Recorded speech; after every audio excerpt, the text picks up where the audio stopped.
এখন বাইরে দেখতে পাচ্ছ বৃষ্টি পড়ছে।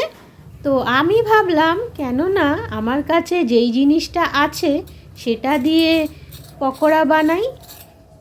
আর এই পকোড়াটা আমি বানিয়েও ফেললাম, দেখছো কত কড়কড়ে আওয়াজও হচ্ছে।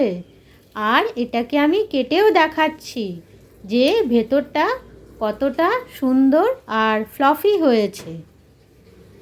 এই যে দেখতে পাচ্ছ। তো দেখতে পাচ্ছ এখন তোমাদের সামনে একটা কাঁঠাল, পাকা কাঁঠাল যাকে আমরা জ্যাকফ্রুট বলি। আর আমি হাতে গ্লাভসও পরে নিয়েছি, চাকুও নিয়ে নিয়েছি। চাকুটা দিয়ে এই কাঁঠালটাকে আমি এখন মার্ডার করছি। আরে বাবা, ওটাকে আমি এখন কাটছি।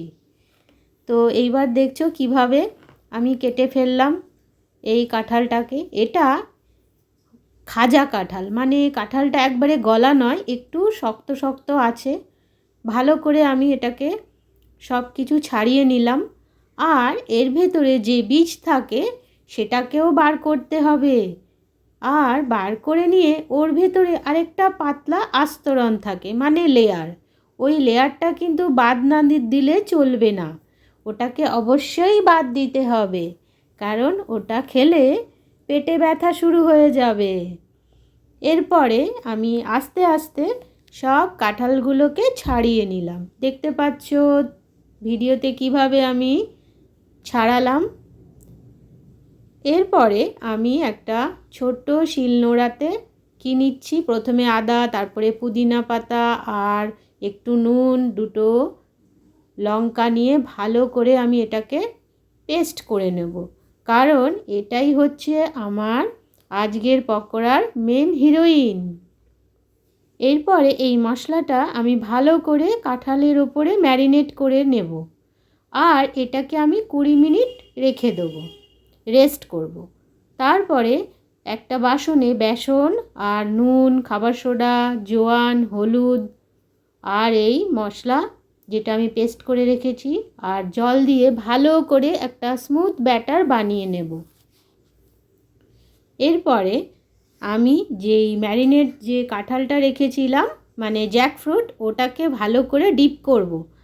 আর কড়াইতে সরষের তেল দিয়ে ভালো করে গরম করে নেব তেলটা।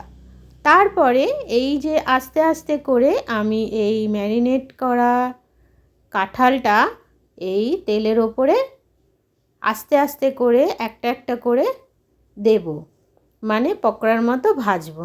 দেখতে পাচ্ছ আমি কিভাবে ভাজছি। এটা তবে খেতে এতই টেস্টি আর এতই সুন্দর, তা তোমাদের বলে বোঝাতে পারবো না। তোমরা একবার অবশ্যই এই কাঁঠালের পকোড়াটা ট্রাই করো। ট্রাস্ট মি, এটা সত্যিই ভালো খেতে এবং টেস্টিও। তারপরে একে একে এইভাবে সব ভেজে নিয়ে আস্তে আস্তে করে প্লেটে তুলে নিতে হবে। এরকম একটা একটা করে তোমরা উল্টে পাল্টে ভাজবে। একটু ফ্লেমটা লো করে দেবে, পুরো বেশি করে হিটটা না দিলেই হলো লাস্ট মোমেন্টে। এই যে এখন আমি প্লেটে একটা একটা করে তুলে নিলাম। এরপর আরেকটু দেখাচ্ছি তোমাদের ভালো করে যে কিভাবে এটাকে ফ্রাই করছি। আমি দুভাবে দেখাচ্ছি, মানে একটু ভিডিওটা লেন্দি হলো, তবে তোমাদের ভালো করে আমি দেখাচ্ছি। এরপরে 1 বাই 1 আমি আবার উল্টে নিচ্ছি। আর এটা তোমরা সার্ভ করতে পারো সস দিয়ে। আর এটা সসটা তোমরা নাও দিতে পারো, যে যার চয়েস মতো তোমরা এটা মানে সসটা ইউজ করতে পারো। দেখছো এখন বৃষ্টি অলরেডি পড়ছে আমার প্লেটের ওপরে। এরপরে আরেকটা দেখাচ্ছি, যেটা আমি প্রথমে পেঁয়াজ আর একটুখানি জিরে, অল্প একটু সরষের তেল দিয়ে ভালো করে কষিয়ে নিয়েছি। এরপরে ওই ম্যারিনেট করা কাঁঠালগুলো ছোট ছোট করে কেটে নিয়েছি।